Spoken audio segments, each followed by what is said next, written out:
So now we welcome, we request Maharaj, Bhakti Vigna Vinashak Narsingh Swami Maharaj. We are very fortunate to have the exalted devotees with us, and they are sharing the experiences, their teachings. We will not be able to repay them just by being present.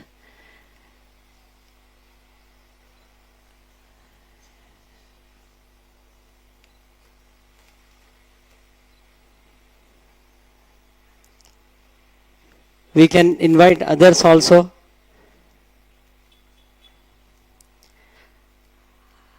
A brief introduction about Maharaj. Bhakti Vigna Vinashak Narsingh Swami Maharaj was initiated by Srila Prabhupada in London 1971.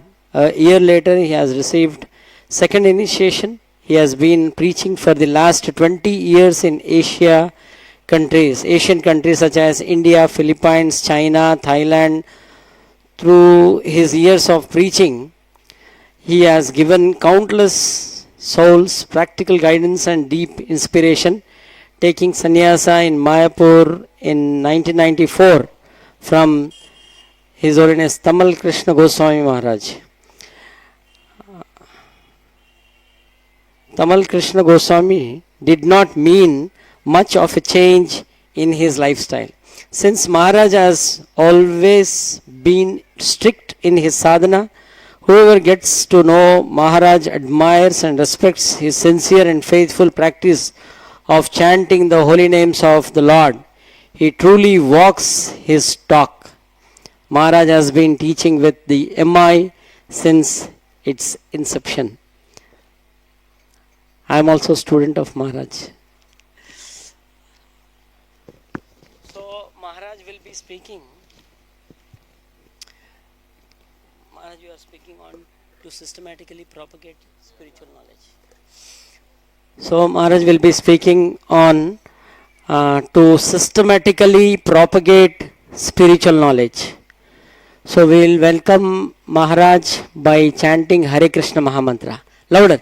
Hare Krishna, Hare Krishna, Krishna Krishna, Hare Hare. Hare Ram, Ram Ram, Hare Hare. Uludwani, please.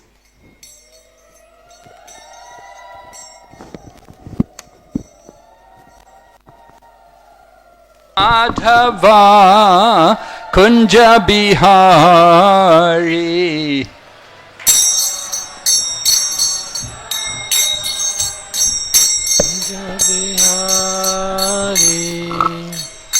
Jaya Radha Madhava Kunja Bihari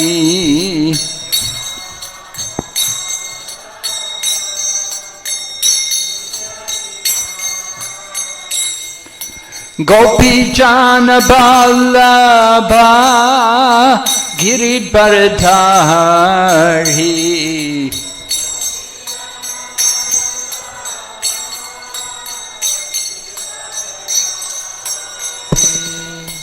Gopi Jana Vallabha Giridharidhari Gopi Jana Vallabha Girivaradhari Yashodanandana Braja Janaranjana Yashodanandana Braja Janaranjana Yashodanandana Braja Janaranjana Yashodanandana Braja Janaranjana Yamunatira Vanachari Yamunatira Vanachari Yamunatira Vanachari Yamunatira Vanachari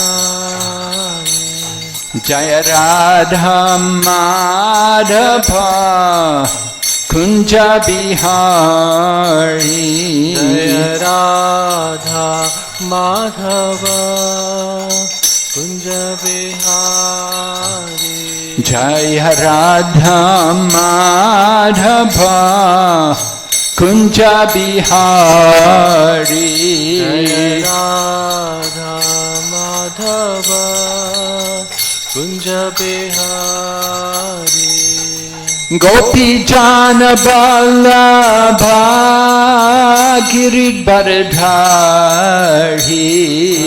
गोपी जन वल्लभा गिरिवरधारी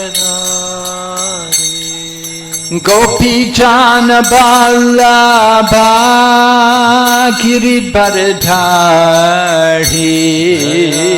गोपी जन वल्लभा गिरिवरधारी यशोदनंदन ब्रज जनरंजना यशोदानंदन ब्रज जनरंजना यशोदनंदन ब्रज जनरंजना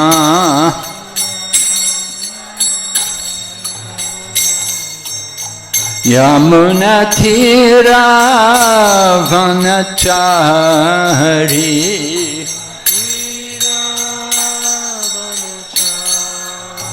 यमुना तीरा वनचारी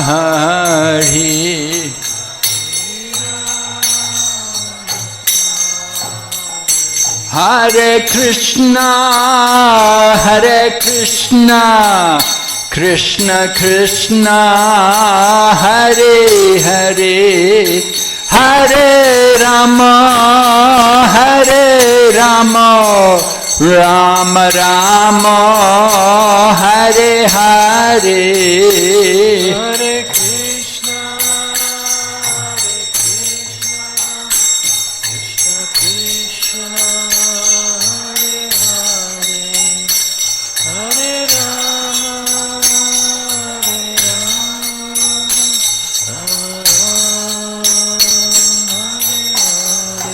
Hare Rama, Hare Krishna, Krishna Krishna, Hare Hare, Hare Rama, Rama Rama, Hare Hare. Hare Krishna, Krishna Krishna, Hare Hare, Hare Rama, Rama Rama,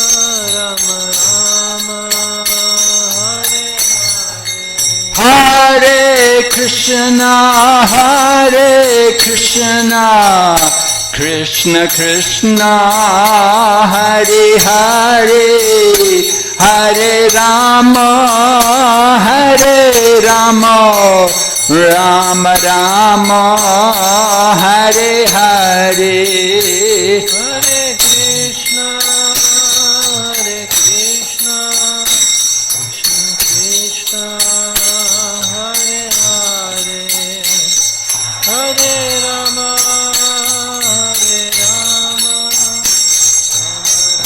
Rama, Hare Hare. Gaur Premanande. Hare Bol.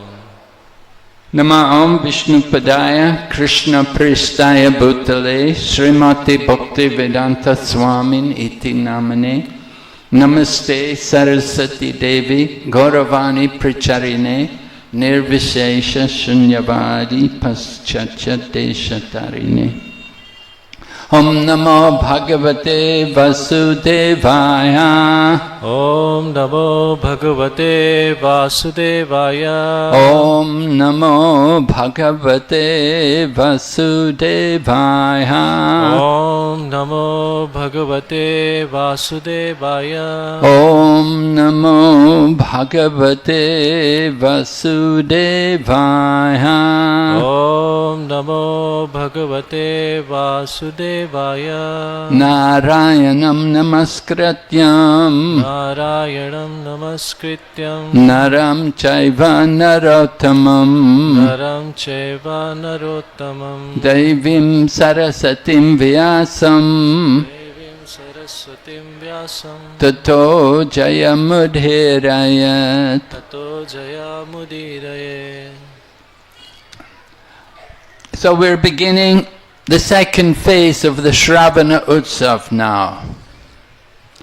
हम लोग द्वितीय सोपान प्रारंभ कर रहे हैं श्रवण उत्सव का. The first phase you heard devotees speak on the 9 angas of Bhakti Yoga. तो प्रथम चरण में नवदा भक्ति के बारे में चर्चा हुई.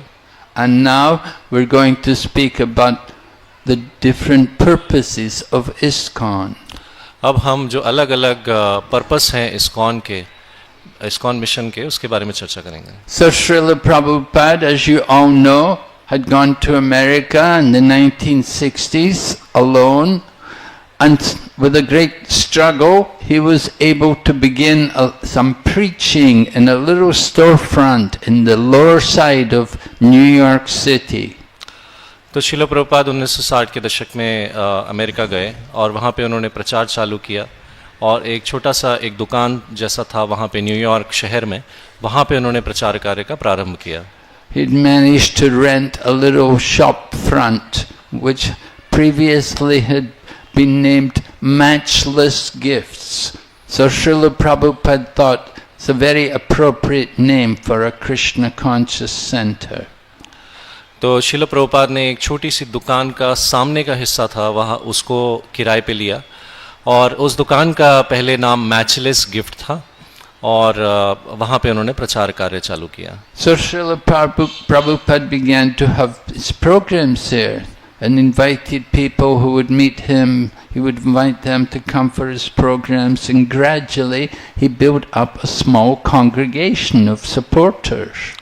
तो शिल प्रभुपाद ने प्रारंभ में कुछ लोग आना चालू किए और लोगों को अलग अलग वहाँ के जो लोग हैं उनको इनवाइट करते थे और उसके बाद एक छोटा सा एक भक्ति का एक ग्रुप बन गया भक्तों का. And then one of the men who was coming for the program was a man called Mr. Goldsmith, who was a lawyer in Manhattan City. तो एक जो व्यक्ति आते थे वो लॉयर थे मैनहट्टन सिटी में. So Srila Prabhupada took his help and told him, I want to incorporate a society. तो शिलो प्रभुपाद ने उनका मदद लिया चूँकि वो लॉयर थे और उनको कहा कि मैं एक सोसाइटी बनाना चाहता हूँ. And Srila Prabhupada described to Mr. Goldsmith what the 7 purposes of this society was to be. तो उन्होंने जो मिस्टर गोल्डस्मिथ जो कि लॉयर थे उनको बताया कि ये 7 जो पर्पस हैं इस्कॉन के कि इस्कॉन क्या करेगा, ये उनको बताए. And with the help of this lawyer, Srila Prabhupada drew up the necessary documents for incorporating the society. तो उनकी मदद से उन्होंने जो भी कागजात की आवश्यकता थी वो तैयार कराए और इस्कॉन की स्थापना की तैयारी करी. And they required a number of American citizens to sign the document to say that they would support the organization.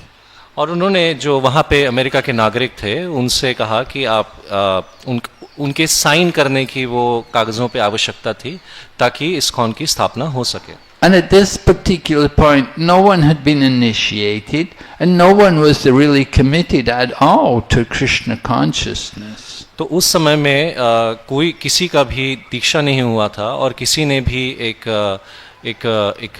Commitment नहीं किया था कि वो कृष्ण भावनामृत का पालन करेंगे. But Srila Prabhupada was very clear in his mind what he wanted to do. लेकिन शिलो प्रभुपाद के मन में ये स्पष्ट था कि वो क्या करना चाहते हैं. And it is described very nicely in the 7 different purposes of ISKCON. और वो जो 7 पर्पस या 7 नियम प्रभुपाद ने बनाए उसके अंदर बहुत ही स्पष्ट रूप से प्रभुपाद ने ये बताया है. The first purpose, which I'm going to speak about during the course of my time, it was to systematically propagate spiritual knowledge to society at large. पहला जो मिशन जो पहला स्टेटमेंट था उसके बारे में महाराज जी बोलेंगे, जो कि था आध्यात्मिक ज्ञान को बड़े पैमाने पर समाज में व्यवस्थित रूप से प्रचारित करना। Srila Prabhupada had been living in America for about a year by this time, and he was quite familiar with Western society. शिला प्रभुपाद को इस समय जब ये कर रहे थे प्रभुपाद स्थापना, तो 1 साल अमेरिका में रहते हुए हो चुका था और वो पाश्चात्य देश के समाज जो था उससे परिचित हो चुके थे। And Srila Prabhupada could understand that people in the Western world had no spiritual knowledge whatsoever. और उन्हें ये चीज़ स्पष्ट हो चुकी थी कि पाश्चात्य देश में जो लोग रह रहे हैं उन्हें किसी भी प्रकार का आध्यात्मिक ज्ञान नहीं था। So Srila Prabhupada mentions significantly, he said that this first purpose was to systematically propagate spiritual knowledge. तो शिला प्रभुपाद ये जो प्रथम जो पर्पस था आध्यात्मिक ज्ञान को बड़े पैमाने पर समाज में व्यवस्थित रूप से प्रचारित करना, इस पे आगे बढ़ने लगे। Now, often we find people coming to Krishna consciousness, they become a little bewildered about, is there any system in this Krishna conscious process? तो जो भी नए कृष्ण भक्ति में आते हैं तो वो अक्सर इस चीज़ से कंफ्यूज रहते हैं या परेशान रहते हैं कि क्या कृष्ण भावनामृत में एक सोपान के रूप में अलग अलग सीढ़ी से चढ़कर भगवान की ओर बढ़ने का कोई तरीका है।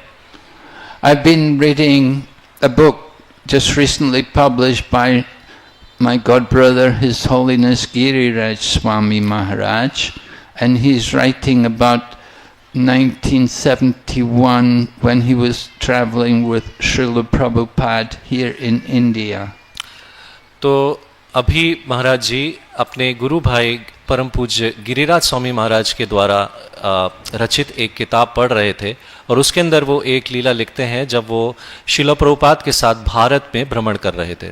So he said that one morning he asked Srila Prabhupada, he said, when we read your books, is there some system in which we're supposed to read them? तो उन्होंने शिला प्रभुपाद से पूछा कि जब भी हम आपकी किताबें जो हैं उनका अध्ययन करते हैं तो उसको नियमित रूप से अध्ययन करने का कोई तरीका है? And Giriraj said to Prabhupada, we should first read Ishopanishad, and then we should read the Bhagavad Gita, and then we should read Nectar of Devotion, and then we should read like that. And Giriraj went on naming the different books which Prabhupada had written. तो इसी प्रकार से प्रभुपाद बताने लगे कि ईसोपनिषद पहले, then Bhagavad Gita, और इस तरह से अलग अलग सोपान है, तो उसके माध्यम से प्रभुपाद की किताबों का अध्ययन किया जा सकता है। But Srila Prabhupada replied to Giriraj, he told him, he said, wherever you read, it is all nectar. He said, you don't have to worry about the order, but wherever you read, it is nectar. तो वहाँ पे शिला प्रभुपाद गिरिराज महाराज को बताने लगे कि तुम कहीं से भी इसको पढ़ो, ये एक अमृत के समान है। However, as we do study Srila Prabhupada's books, we can understand that there is some structure there within Prabhupada's books. लेकिन हम शिला प्रभुपाद की पुस्तकों का जब अध्ययन करते हैं तो उसमें समझ सकते हैं कि उसको बहुत अच्छे से एक डिजाइन के रूप में बनाया गया है। Indeed, the practice of bhakti yoga is also systematic. There's a progression which we go through. तो भक्ति योग भी जो है वो एक सोपान के रूप में बनाया गया है, अलग अलग सीढ़ी बाय सीढ़ी हम चढ़ के उसके में आगे बढ़ सकते हैं। Nectar of Devotion, for example, describes how we begin practicing Vaidhi Sadhana Bhakti, and then we can go on to Raganuga Bhakti, and then to Bhava Bhakti, and ultimately to Prema Bhakti. तो उसमें भी अलग अलग सोपान बताए हैं कि कैसे भक्ति के अलग अलग स्तरों में आगे बढ़ सकते हैं, भाव भक्ति, प्रेम भक्ति, इस प्रकार से। So there's a progression. You go from one level to another. तो ये एक नियमित रूप से आप सीढ़ी दर सीढ़ी आगे बढ़ सकते हैं. Rupa Goswami has also described the process of devotional service. He mentioned 9 different levels, different stages which we go through. तो रूप गोस्वामी ने नवदा भक्ति के बारे में बहुत अच्छे से समझाया है कि कैसे हम धीरे धीरे उसमें आगे बढ़ सकते हैं. Adao Shraddha Tata Sadhu Sango Tabhavana Kriya Anartha Nivriti. Like that, Rupa Goswami describes the process of devotion beginning with faith. तो फेथ या फिर भगवान पे श्रद्धा से चालू होके श्रील रूप गोस्वामी ने नवदा भक्ति के बारे में बताया है कैसे हम आदो श्रद्धा साधु संग अनर्थ निवृत्ति ऐसे एक एक सोपान में हम आगे बढ़ सकते हैं. So we have a little faith to understand and we come to associate with devotees. It brings us into the association of devotees. तो हमें जैसे श्रद्धा होती है वैसे हम धीरे से जो साधुओं के संग में आते हैं.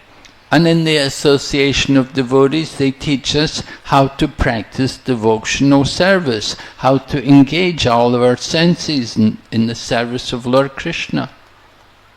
तो हम इस प्रकार से ये पता कर सकते हैं कि कैसे साधु संग से जो है हम भक्ति की ओर आगे बढ़ते हैं और धीरे से हम लोग जो भजन क्रिया में लगते हैं. Of course, this stage is called Bhajana Kriya, where we are actually engaging ourselves in the service of Krishna by utilizing, for example, our tongue to chant the holy name and our ears to hear the glories of the Lord.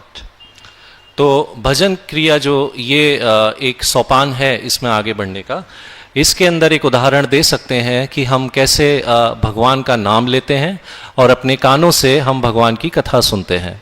And then we go on from that stage, or during that stage where we're performing devotional service, is generally at that time one should receive initiation from a spiritual master. और जब हम भक्ति के में आगे बढ़ते हैं तो धीरे से हम भगवान की सेवा में लगते हैं और हम जो है दीक्षा के लिए प्रयास करते हैं. And then go on to anartha nivriti, to remove the dirty things from the heart through the practice of bhakti yoga. और हम धीरे से फिर अनर्थ निवृत्ति में आगे बढ़ते हैं अपने हृदय को शुद्ध करने के लिए भक्ति योग में. And if one is performing this anartha nivriti process effectively, then one will gradually come to the stage of nishtha, where one becomes very steady in his practice. तो जब हम ये अच्छे तरीके से अनर्थ निवृत्ति का पालन करते हैं तो हम धीरे से निष्ठा के स्तर पे आ जाते हैं. And then as one continues further, he will feel also the taste, the transcendental taste, which is ruchi, the taste which we feel from the activities of devotional service. तो इसके बाद हमें कुछ आस्वादन होने लगता है आध्यात्मिक, ये जो हम आध्यात्मिक पथ पे चल रहे हैं और हम धीरे से रुचि के स्तर पे आ जाते हैं. And that leads to asakti, where we become detached from all the material and very much attached to devotional service. तो हम इसके अंदर आसक्ति के स्तर पे आ जाते हैं जिसके अंदर जो भौतिक चीज़ें हैं उनसे हमारी अनासक्ति हो जाती है और जो आध्यात्मिक चीज़ें हैं उनसे हमारी आसक्ति हो जाती है. And that leads us into the final stages of bhava and prema, which means devotional service in ecstasy and then devotional service in love of God. तो उसके अंदर हम धीरे से फिर जो फाइनल या फिर जो अंत में जो सोपान आते हैं वो है आपका भाव और प्रेम, जिसके अंदर हम आनंदमयी भक्ति में लगते हैं और भगवान के प्रेम का रसास्वादन करते हैं. So we see there's a system, there's a progression which we're expected to go through in practicing Krishna consciousness. तो ये हम समझ सकते हैं कि ये एक तरह का सिस्टम है, एक तरीके से इसको बहुत ही सोच समझ के बनाया गया है कि हम कृष्ण की ओर बढ़ सकते हैं. So Srila Prabhupada, in establishing ISKCON, he wants to educate people about spiritual knowledge. तो शिला प्रभुपाद का जो मकसद था इस्कॉन को स्थापित करने का वो ये था कि शिला प्रभुपाद आध्यात्मिक जीवन में लोगों को बताना चाहते थे, सिखाना चाहते थे। He used the word propagate. So propagate, you can say he wants that the members should make some propaganda for this message. तो इसके अंदर प्रभुपाद एक अंग्रेजी शब्द प्रोपोगेट करके यूज करते हैं जिसका अर्थ होता है प्रोपोगेंडा, मतलब प्रचार करना कृष्ण भक्ति का। Materialistic people have no knowledge, that they simply only know the material world. They have no understanding of spirituality.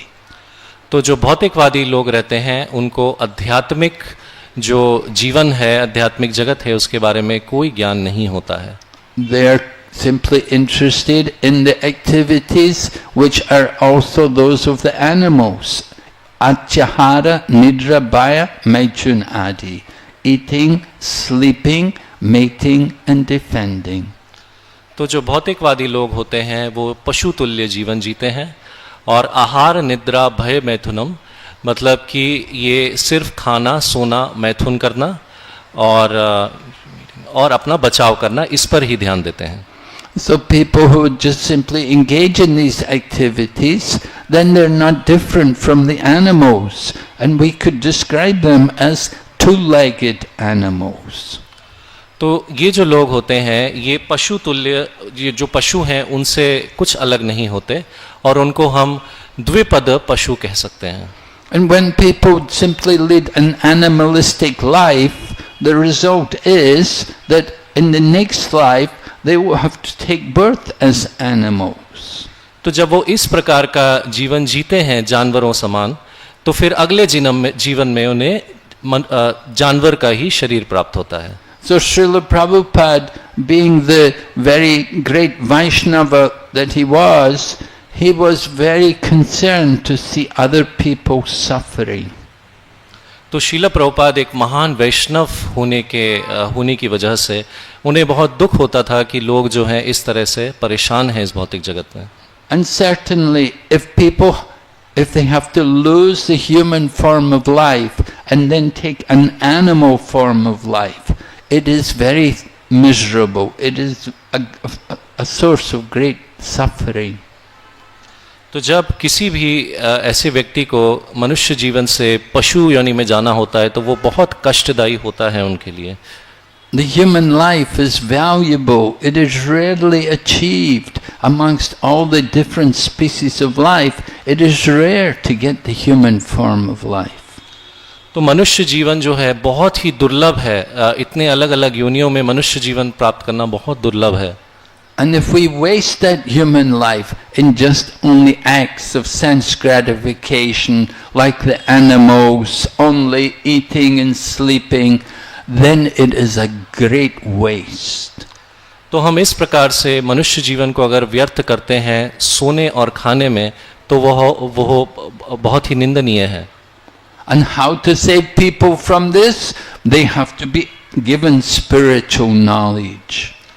तो किस प्रकार से हम लोगों को इससे बचा सकते हैं? हमें उन्हें आध्यात्मिक ज्ञान देना होगा। And thinking in that way, thinking of the welfare of the world, Srila Prabhupada established this ISKCON society to distribute this spiritual knowledge.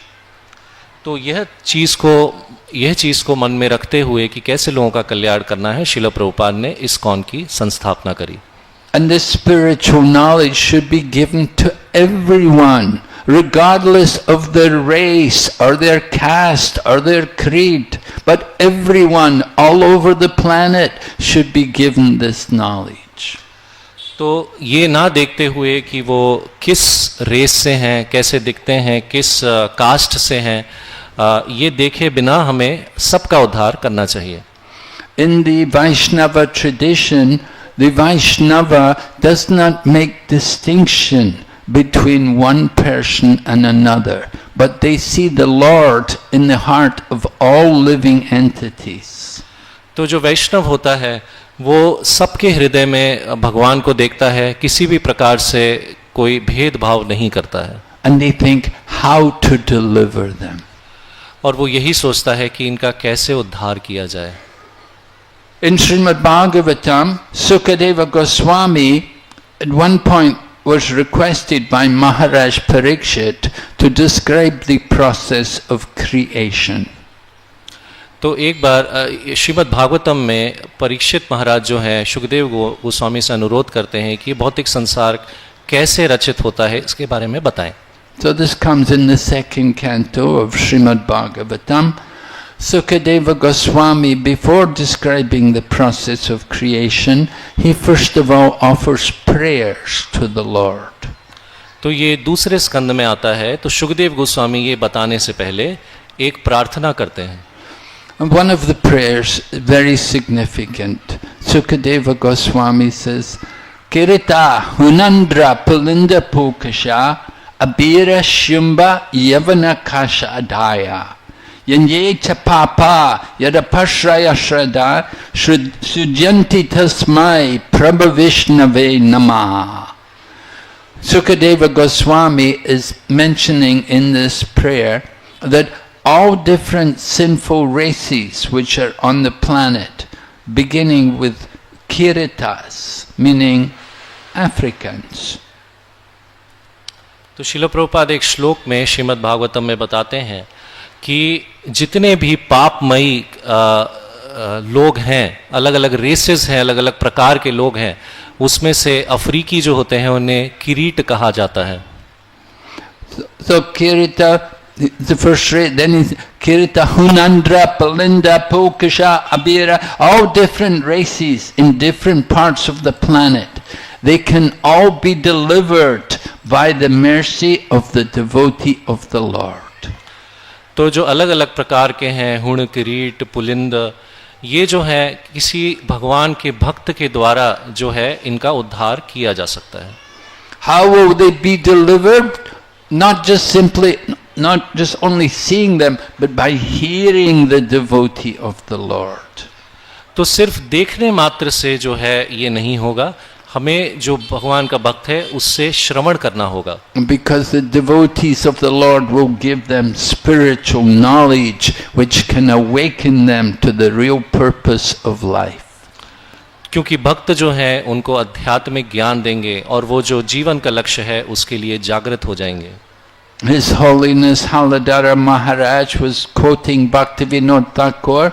So Srila Bhaktivinoda Thakur is our modern day Acharya in Krishna consciousness, and he had composed also one very nice song where he says, Jeev Jago, Gora Chanda Bole, wake up, sleeping souls, you're spending your days in the lap of Maya.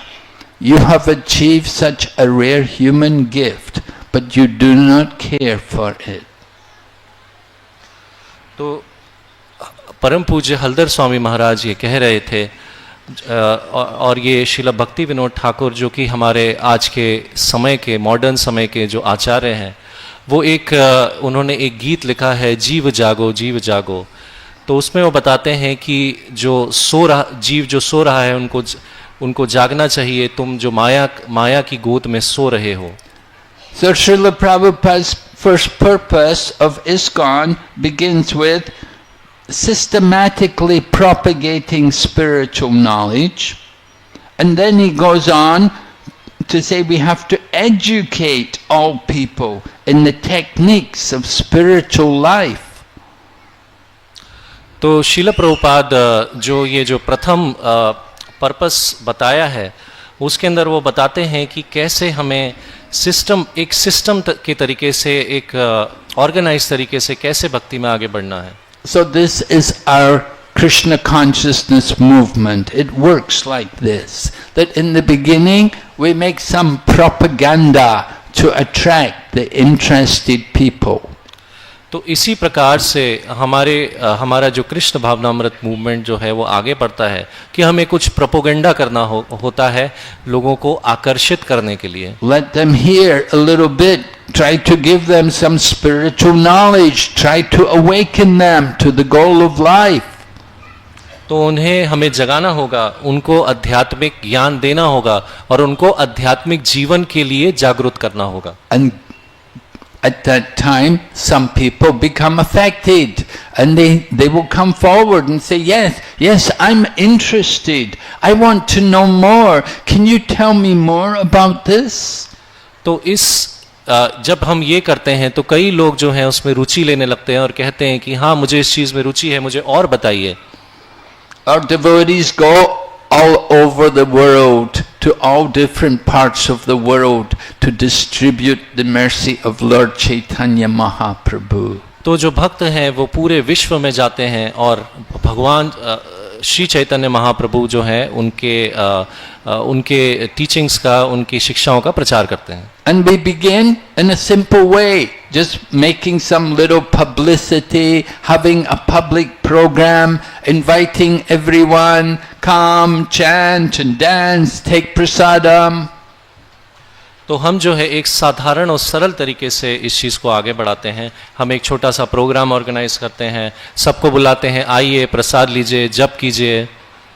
And at that time we're also giving them spiritual knowledge. We're injecting some of this knowledge into their hearts. और इसी समय में हम जो है उनको आध्यात्मिक ज्ञान दे रहे हैं और आध्यात्मिक ज्ञान जो है उनके हृदय में इंजेक्ट कर रहे हैं, डाल रहे हैं. We're letting them hear the message of Krishna. हम उनको एक अवसर दे रहे हैं कृष्ण का क्या मैसेज है वो सुनने के लिए. And gradually we teach them about the techniques of spiritual life. और धीरे से हम इन्हें तकनीक जो आध्यात्मिक जीवन की है वो बताते हैं. We start coming to the temple, we get a little interest in chanting and dancing, we like prasadam, and we come regularly. तो हम मंदिर आना चालू करते हैं और जप करना चालू करते हैं, कीर्तन, नाचना चालू करते हैं. And we are preaching to the people, gradually giving them more and more spiritual knowledge.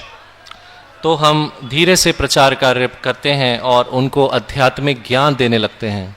And gradually we introduce the techniques of spiritual life to them. और धीरे से हम जो आध्यात्मिक जीवन की तकनीक है उससे उनको परिचित कराने लगते हैं. We start telling them about the importance of waking up early in the morning and doing some spiritual practice by chanting the holy name.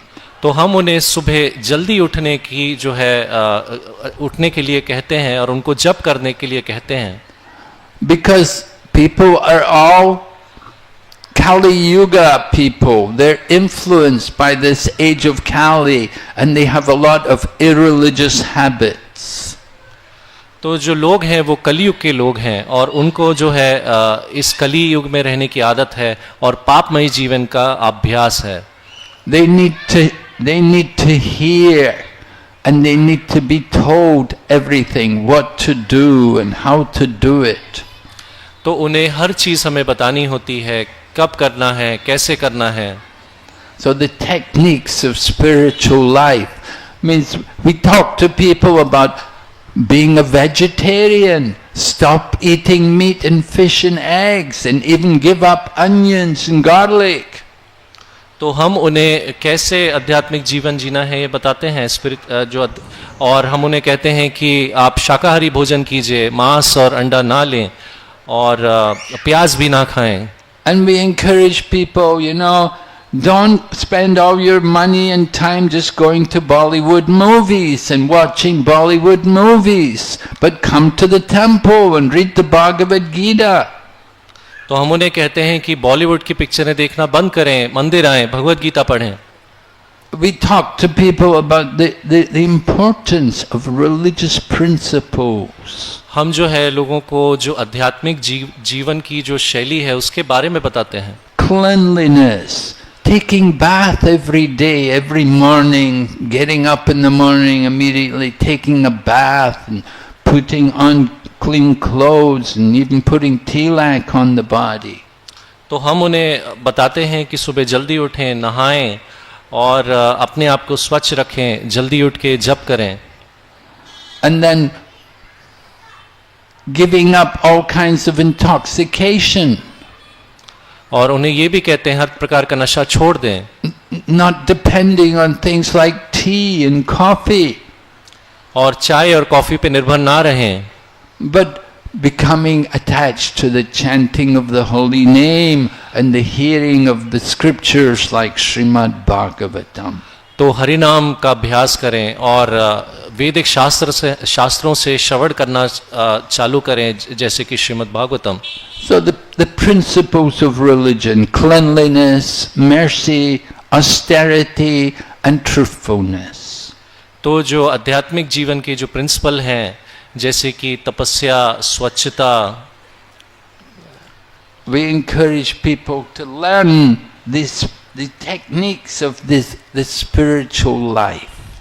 तो हम जो आध्यात्मिक जीवन है उनकी तकनीक उनको सिखाते हैं. And Prabhupada in his purport, he goes on to describe the benefit of this. He said this will check the imbalance of values in life.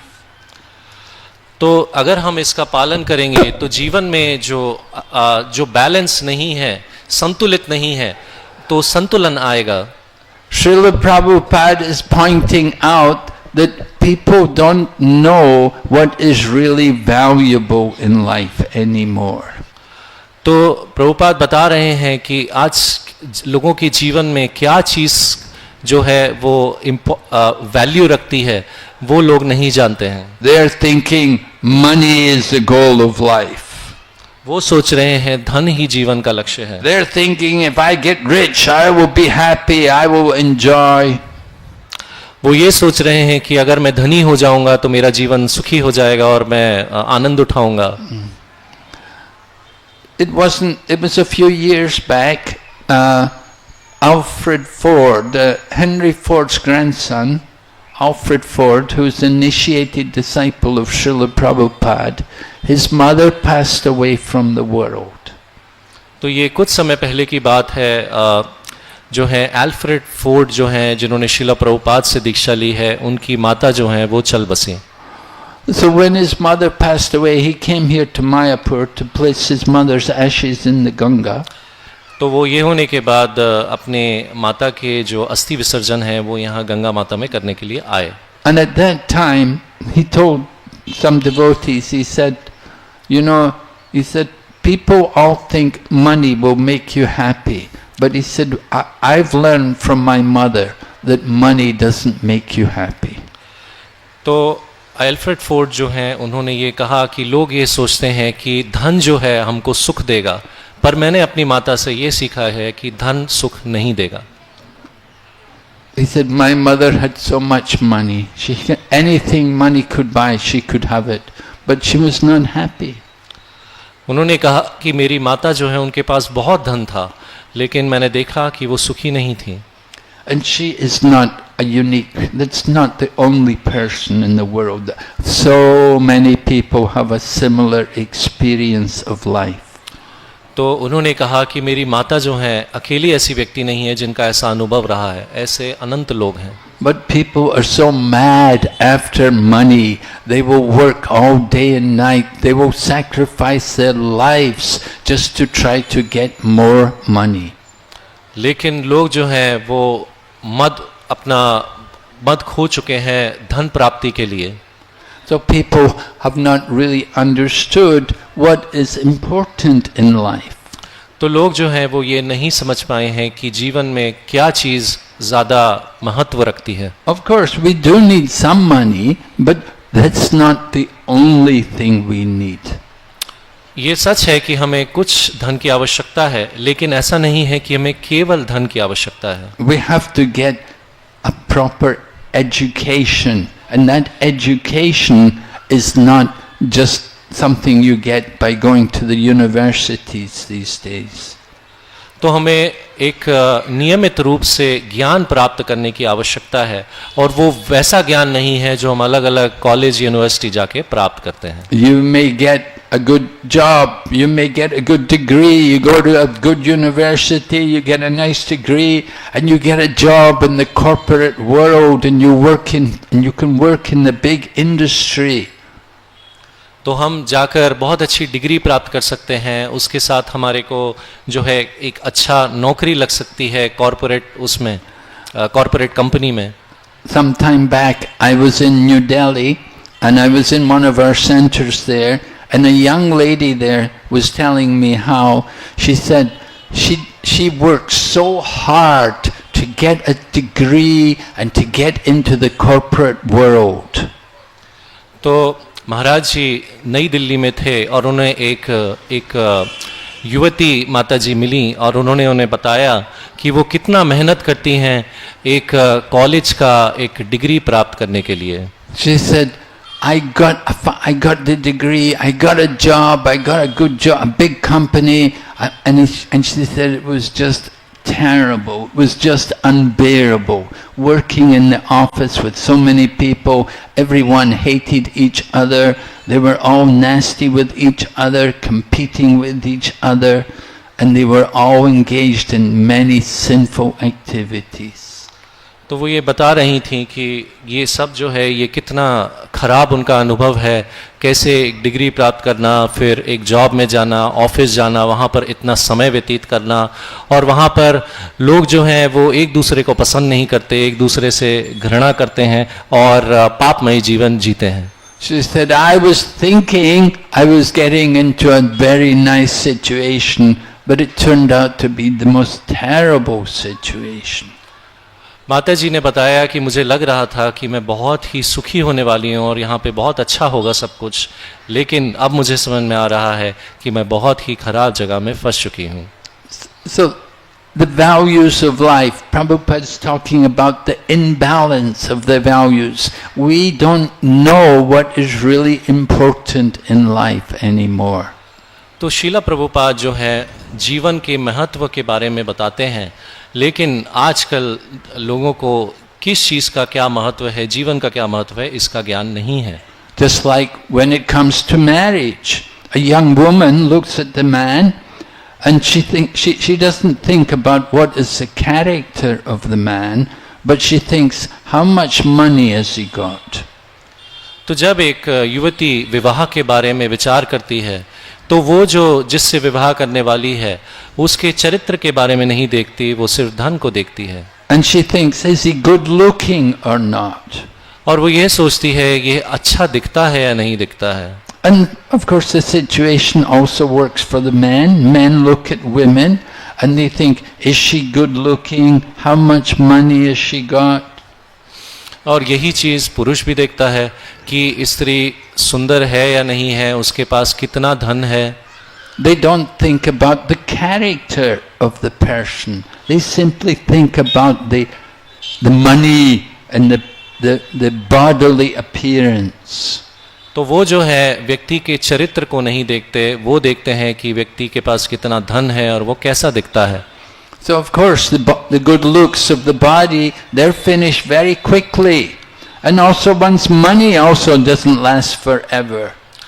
तो हम देखते हैं जो शारीरिक सौंदर्य है वो ज़्यादा समय तक टिकता नहीं है और ना ही धन टिकता है. But people do not understand what is important. They're thinking somebody's of good character, he's very moral, he's pious, he's religious.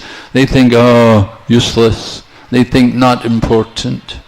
तो लोग ये सब नहीं जब देखते हैं कि ये व्यक्ति जो है आध्यात्मिक है और इसको अच्छे संस्कार मिले हैं, ये नहीं देखते. जब वो देखते हैं तो जब ये सब देखते हैं तो बोलते हैं अरे ये क्या है. So this is the way of the modern age. People think like that. They only think about material things. They don't see the real things of value, the importance of character.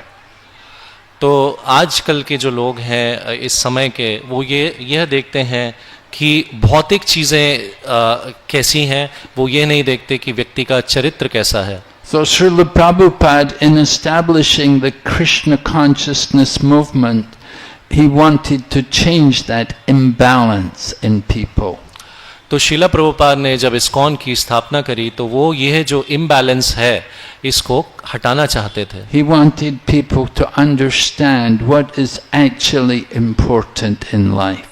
Sheila Prabhupada यह चाहते थे कि लोग यह समझें कि जीवन में किस चीज़ का ज़्यादा महत्व है. You may have a lot of money, you may be famous, you may be very strong or very good looking, but these things are all very temporary and they're finished with the body. तो लोग ऊपरी चीज़ें देखते हैं और ये नहीं देखते कि ये सारी चीज़ें जो हैं ये नश्वर हैं, ये ख़त्म हो जाएंगी कुछ समय बाद. So now you may have the human body, but if in the next life you have to become a four-legged animal, it is not very good. अभी हमारे पास मनुष्य जीवन है, लेकिन अगर अगले जीवन में अगर हमें पशु का शरीर प्राप्त होता है तो कितने दुख की बात है. As Srila Prabhupada would often say, you are running on your four wheels and the dog is running on four legs, but the business is the same. Where is food? Where is sleep? Where is sex?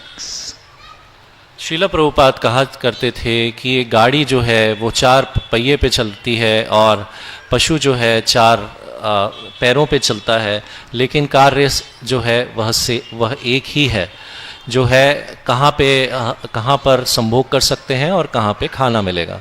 So we have to understand that the goal of life is not just to make money, but the goal of what is important is that we want to achieve self-realization. तो जीवन का जो लक्ष्य है वो पैसा नहीं है, धन नहीं है. जीवन का लक्ष्य आत्म साक्षात्कार है.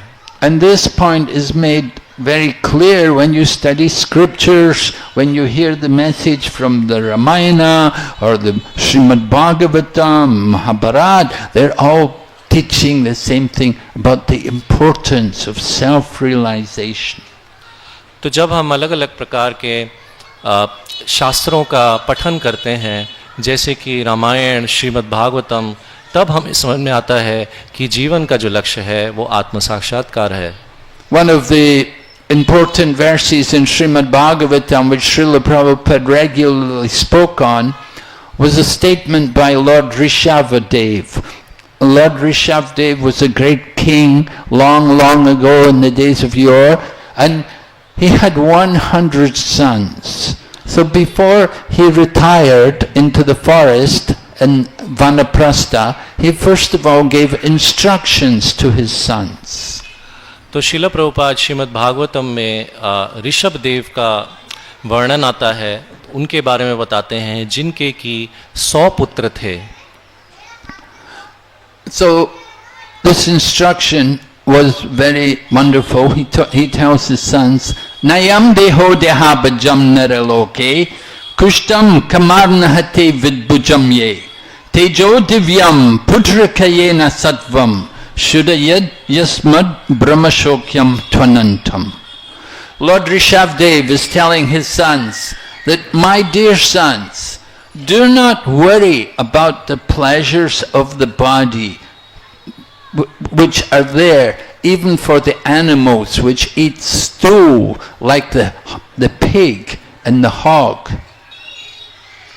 तो इसके अंदर ऋषभ देव अपने पुत्रों को एक इंस्ट्रक्शन देते हैं जिसके अंदर एक श्लोक आता है ब्रह्म सौख्यम त्व अनंतम, जिसके अंदर कि उसमें बताते हैं कि मनुष्य जीवन का लक्ष्य जो है वो इंद्रिय तृप्ति नहीं है, आत्म साक्षात्कार है.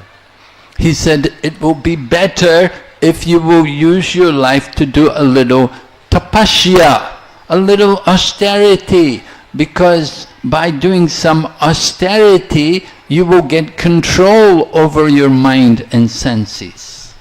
तो वो बताते हैं कि हमको जीवन में कुछ तपस्या करना चाहिए और ये तपस्या करने से जो है हमारा अपना मन और इंद्रियों पे संयम आ जाएगा.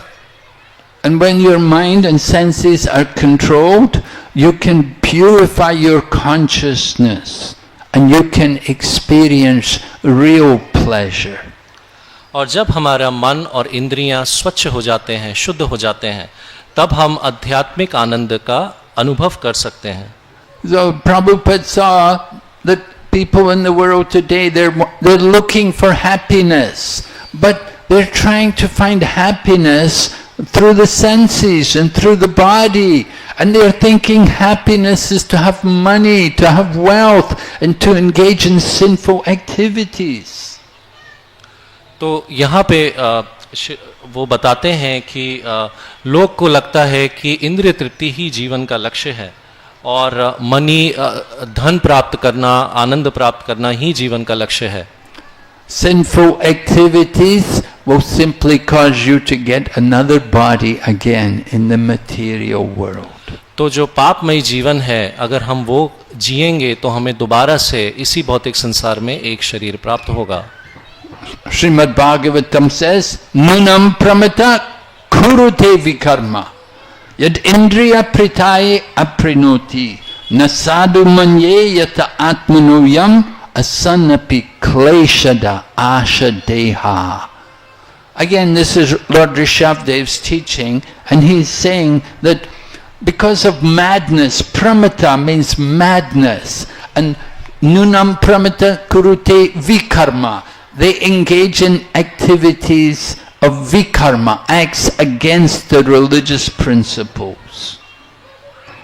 तो इसके अंदर एक श्लोक आता है, नूनम प्रमत्ता कुरुते विकर्मा यद इंद्रिय प्रीते आपृणोति, जिसके अंदर की बताते हैं कि प्रमत्ता पागलपन, कुरुते मतलब व्यक्ति करता है, विकर्मा मतलब कि पापमयी कार्य जो कि वैदिक शास्त्रों में वर्जित हैं. So because their senses are uncontrolled, they're engaging in all of these activities, and as a result of all their activities, they will have to take another birth again in the material world. तो चूंकि लोग जो हैं वो अनियमित रूप से पापमयी कार्य में लगे हुए हैं, इस कारण से उन्हें भौतिक संसार में दोबारा एक शरीर प्राप्त करना होगा. So Srila Prabhupada wanted to help people, he wanted to save people from going into hellish life, and that's why he established the ISKCON society. तो शीला प्रभुपाद चाहते थे कि वो लोगों को पापमयी जीवन में जाने से रोके, इसलिए उन्होंने इस्कॉन की स्थापना करी. So Srila Prabhupada concludes his first purpose of the society by saying that the society will help to achieve real unity and peace in the world. तो शीला प्रभुपाद यही चाहते थे इस इस्कॉन सोसाइटी के द्वारा के माध्यम से कि लोगों में यूनिटी रहे, मतलब सब मिल के रहें, और पीस रहे मतलब शांति बनी रहे. We want to see all living entities as the parts and parcels of the Supreme Lord, as our brothers and sisters. We are all one family. तो हमें हर एक जीवात्मा को भगवान का अंश देखना चाहिए और भाई और बहन की तरह रहना चाहिए. Lord Krishna says, Aham Bijapradapita. I am the seed-giving father of all living entities. भगवान श्री कृष्ण कहते हैं कि अहम बीज प्रभा पिता, मैं जो हूँ बीज देने वाला पिता हूँ हर एक जीवात्मा का. So those souls who have studied spiritual knowledge and who have understood something of the truth, they can have that vision, they can see all living entities equally. तो वो जीवात्माएं जिन्होंने आध्यात्मिक जीवन को समझा है, वो जो है यह देख सकते, वो दूसरी जीवात्माओं को संयोग कर सकते हैं. We think of every living entity as being part of the one family under the Supreme Father. हम हर एक जीवात्मा को एक ही परिवार का हिस्सा मानते हैं, जिस परिवार के जो अध्यक्ष हैं भगवान हैं. So there's that unity is so necessary in the world today to bring people together, to work together, to help each other. तो ये जो एकत्र होकर रहना इस समय संसार में बहुत आवश्यक है, ताकि हम साथ में रह सकें और एक दूसरे की सहायता कर सकें. And Krishna consciousness, this message of Krishna consciousness can help to bring everyone together to make the world a better place with more peace and harmony and cooperation. तो यह कृष्ण भावनामृत का जो लक्ष्य है वो यह है कि हम सबको साथ में लेके आ सकें और हम लोग शांति पूर्वक साथ में मिलके रह सकें. So this Krishna consciousness movement here in Mayapur Dham, this is the headquarters of this society, which is now established all over the world with so many branches in different countries. तो ये कृष्ण भावनामृत संघ यहाँ मायापुर में जो है पूरे विश्व के इस्कॉन का हेडक्वार्टर है और यहाँ पर रह के यहाँ से पूरे विश्व में कृष्ण भावनामृत का प्रचार कार्य आगे बढ़ रहा है। Sri Chaitanya Mahaprabhu advented himself in this holy land of Mayapur Dham in the year 1486. तो चैतन्य महाप्रभु का प्राकट्य इस मायापुर धाम में हुआ 1486 में। So 539 years ago, Mahaprabhu advented himself, and we are continuing that same mission. But Chaitanya Mahaprabhu did not teach anything new. It's the original teachings which have come from God Himself. तो 539 साल पहले जब चैतन्य महाप्रभु आए यहाँ पे तो उन्होंने कुछ भी नया नहीं सिखाया। उन्होंने वही चीज़ जो ऑलरेडी शास्त्र में लिखी है वो हमको कैसे करना है वो सिखाया। Srila Prabhupada points out 40 million years ago the Lord instructed this message to the sun god Vivishwan. तो आज से 40 मिलियन साल पहले यह जो ज्ञान है भगवान ने सूर्य देवता जो कि विवस्वान है उनको दिया। So this is not some new thing. Krishna consciousness is the original message. It is called Sanatan Dharma, the eternal religion of the soul. तो ये जो ज्ञान भगवान ने दिया ये कुछ नया नहीं है।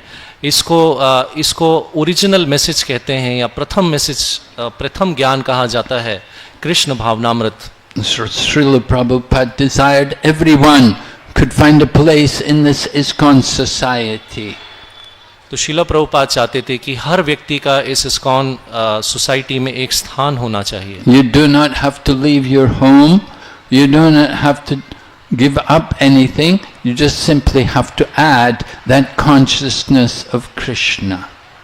तो हमें अपना घर छोड़ने की आवश्यकता नहीं है, स्थान छोड़ने की आवश्यकता नहीं है, हमें सिर्फ कृष्ण भावनामृत को अपने जीवन में जोड़ना होगा। We have to come together and we have to discuss the topics of Lord Krishna and the message of Chaitanya Mahaprabhu as he taught. तो हमें संघ में आना होगा और चैतन्य महाप्रभु का क्या मैसेज था वो संघ में आके समझना होगा। We are all parts and parcels of the Supreme Lord. And we all have our individual nature, we have our individual karma from the past. तो हम भगवान के अंश हैं और हम सभी का पिछले जीवन में कुछ संस्कार रहे हैं, कुछ अनुभव रहे हैं। But that is not eternal. Karma can all be destroyed by the activities of devotional service. But ये चीज़ जो है कोई नित्य नहीं है। ये कृष्ण भावनामृत या भक्तिमय कार्यों से ये जो पाप हैं ये नष्ट हो सकते हैं। We want to give everyone that chance to end their karma, to get free from the bonds of material existence and come to the spiritual platform. तो हम हर व्यक्ति को एक मौका देना चाहते हैं कि वो अपना कर्म जो पिछला प्रारब्ध कर्म है उसको खत्म करें और कृष्ण भावनामृत में आएं। And it's possible very quickly in this age by the mercy of Chaitanya Mahaprabhu. और इस समय में इस युग में ये बहुत आसानी से अनुभव है चैतन्य महाप्रभु की कृपा के द्वारा। We cannot do things like meditation. We don't have the mental control or the peace of mind to sit and concentrate on the Lord. हम लोग मेडिटेशन या ध्यान नहीं कर सकते, अपने मन पे हमारा मन पे और इंद्रियों पे संयम नहीं है, मन इधर उधर भागता है। And neither can be performed great sacrifices as they did in the Treta Yuga, where the Brahmanas could chant the mantras perfectly and where they had a lot of gold to offer in the sacrifice. तो अभी हमारे पास बहुत सारा सोना या फिर हवन सामग्री नहीं है जो कि बड़े बड़े यज्ञों में जिनका प्रयोग किया जाता था। We don't have that wealth to perform those kind of functions anymore. हमारे पास इतना धन नहीं है कि हम उस प्रकार के यज्ञ आज कर सकें, And neither are we able to very effectively engage in temple worship, where there are many rules and regulations. ना ही हमारे लिए ये संभव है कि अर्चा विग्रह की जो भव्य सेवा है उसमें हम लग सकें, क्योंकि हमारे पास इतना धन नहीं है। Of course, we have some semblance of temple worship. We do have our deities here, and we do have regular worship of the deity going on. हमारे पास अवश्य ही जो है अर्चा विग्रह है और हम उनका कुछ प्रकार से सेवा करने का प्रयास करते हैं। The worship of the deity helps to keep us pure and also regulates our activities. तो जो अर्चा विग्रह की सेवा है वो हमें शुद्ध रखता है और हमारे जो कार्य हैं उनको भी नियमित करता है। So there are actually two paths. One is called the Pancharatriki Vidhi and the other is called Bhagavata Vidhi. Pancharatriki means the worship of the deity, and the Bhagavata Vidhi is the process of preaching and distributing spiritual knowledge. And so we try to balance these two programs. तो हमारे को दो विधि दी गई हैं, पंचरात्रिका विधि और भागवत विधि। पंचरात्रिका विधि मतलब कि कैसे हम अर्चा विग्रह का सेवा करें, और भागवत विधि का अर्थ है कि हम कैसे कृष्ण भावनामृत का प्रचार करें। But for everyone, there is the Sankirtan movement, which is inaugurated by Chaitanya Mahaprabhu to engage everyone in the Harinam Sankirtan. और उसके बाद संकीर्तन है जो कि चैतन्य महाप्रभु के द्वारा हमें दिया गया है और आगे बढ़ाया गया है, जिससे हर कोई भगवान का नाम लेने में साथ में लग सकता है। It is stated in the Chaitanya Charitamrita, Kali Yuga Dharma Harinam Sankirtan. In the Kali Yuga, the religious principles are upheld by the performance of Harinam Sankirtan, the congregational chanting of the holy names of the Lord. तो चैतन्य चरितामृत में बताया गया है कलयुग का धर्म जो है हरिनाम संकीर्तन है, तो हमें वह करना चाहिए। So we can see here in Mayapur also every day our Sankirtan devotees are there. Everywhere there's Sankirtan going on. It's very popular and it's very powerful. It can destroy all kinds of sinful reactions. तो हम यहाँ मायापुर में देख सकते हैं कि बहुत ही सुंदर कीर्तन और शक्तिशाली कीर्तन चलता रहता है भक्तों का जगह जगह पे, जिसके अंदर की बहुत शक्ति है जो कि हमारे जो भी पाप हैं उनको नष्ट कर सकती है। We need to take up some activity like this Sankirtan. It is very, very powerful and very important for us. तो हम कोई एक कार्य ले सकते हैं जैसे कि संकीर्तन, जो कि बहुत ही शक्तिशाली है। And from that Sankirtan you get some taste for spiritual life. Your spiritual life can begin with this chanting of the holy names.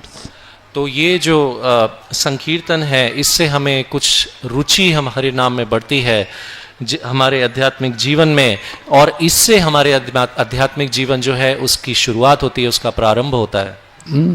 As we quoted earlier, there are many different races who are addicted to sinful activities, but they can all be brought to Krishna consciousness through the Sankirtan movement. तो हमने ऐसा देखा कि अलग अलग तरह की races या अलग अलग रंग के अलग अलग जगह के लोग होते हैं, हुण कुरीट जैसा महाराज ने बताया पहले, तो उनको भी पापमय कार्य जो है उनसे निकाल के उनके पाप खत्म करके उनको कृष्ण भावनामृत में लाया जा सकता है। So we invite all of you who have come here to this Mayapur Dham, join this Sankirtan movement, take part in this chanting, and then go back to your home and continue to chant. तो यहाँ पर अब आए हैं तो यहाँ पर आके जो संकीर्तन है उसके अंदर भाग लें और अपने घर भी जाएं तो वहाँ पे भी उसको कंटिन्यू कर सकते हैं, उसको चालू रख सकते हैं। Organize some programs in your village or in your home, wherever you are. Invite people, or even just get your family members together and with your family perform the kirtan chant the holy names. तो आप जहाँ पर भी हैं आप programme organise कर सकते हैं, लोगों को बुला सकते हैं, चाहे गांव हो चाहे अपना परिवार ही क्यों ना हो, अपने परिवार वालों के साथ जो है ये हरिनाम संकीर्तन साथ में बैठ के किया जा सकता है। Now that you've come to Mayapur, you want to get some benefit. You want to take something back with you from the holy Dham. And the best thing you can take back is this Sankirtan. तो अब आप मायापुर धाम में आए हैं तो अभी आप अपने साथ क्या वापस ले जा सकते हैं, तो वापस ले जाने के लिए ये है हरिनाम संकीर्तन। And if you have Sankirtan going on, you will see how your home, how your life changes, how everything becomes peaceful and happy. You can awaken your spiritual life. तो अगर आप देखेंगे ये हरिनाम संकीर्तन अगर करते रहते हैं तो कैसे किसी के जीवन में एक परिवर्तन आता है और परिवर्तन आता है। It does not cost you anything. You don't have to spend any of your money. You can enjoy this most wonderful thing, the treasure of the holy name. तो यह करने के लिए कोई खर्चा या कोई धन नहीं लगता है, ये कोई भी कर सकता है और इसको निरंतर किया जा सकता है। So we have to stop here now. We'll ask if there's any question. Anyone? अब यहाँ पे हम वाणी को विराम देंगे। अगर किसी का कोई प्रश्न है तो अपना हाथ ऊपर करके पूछ सकते हैं, माइक आपके पास आएगा। If there are no questions, then we assume everybody agrees. अगर कोई प्रश्न नहीं है तो हम ये समझ सकते हैं कि हर कोई ये बात को मानता है। So that means you're all going to go back to your place and chant the holy name and have more kirtan regularly. तो इससे ये समझते हैं कि आप अपनी जगह में वापस जाएंगे और हरिनाम संकीर्तन करेंगे। Okay, thank you very much. Srila Prabhupada ki. Go back to Vrinda ki. There was one question. Oh really? प्रश्न पूछ सकते हैं। हरे कृष्णा महाराज जी। Yes. Thank you very much Maharaj ji. Maharaj ji, as you told in the very beginning that Srila Prabhupada told to Param Pujya Giriraj Maharaj that whatever knowledge is there in his books, that is all nectar. So how to understand that still there is importance of systematic study, that it becomes very easy for us to gradually progress and understand what Prabhupada and Acharyas want to deliver us if we do and go for systematic study. But on the contrary, we realize and we observe in our society that there is not that much imposition of systematic study for long run. Initially we have some programs and then gradually it fades away and everybody has to take his own responsibility of study. Well, we have to appreciate the difficulties which are there in running a temple. हमें ये समझना होगा कि मंदिर को चलाने के लिए काफ़ी कठिनाई का सामना करना होता है। That in any temple you have devotees. Some devotees are very advanced and some devotees are very new. कई मंदिर में कई भक्त होते हैं, कई बहुत आगे बढ़ चुके हैं और कई नए हैं। And it's difficult to accommodate everyone. और हर किसी को साथ में लेके चलना थोड़ा मुश्किल होता है। There is supposed to be a daily recitation of Srimad Bhagavatam. और श्रीमद् भागवतम का डेली क्लास होता है। And we're supposed to also have a daily Bhagavad Gita class in the evening. और शाम को भगवत गीता का भी क्लास होना चाहिए शाम को। So these lectures, they may be given on a very basic level or they may be presented on a very high level. तो ये जो जब कक्षा होती है हो सकता है कि ये बहुत ही प्रगत रूप में हो या फिर बहुत ही सरल हो। The difficulty comes that if you put it on a very high level, then the newer devotees will have great difficulty to understand everything. तो अगर हम उसको बहुत ही उच्च स्तर पे करें तो जो नए भक्त हैं उनको शायद समझने में कठिनाई हो सकती है। And when the lecture is very basic, then the advanced devotees say, oh, I don't learn anything new, it's very old, very simple.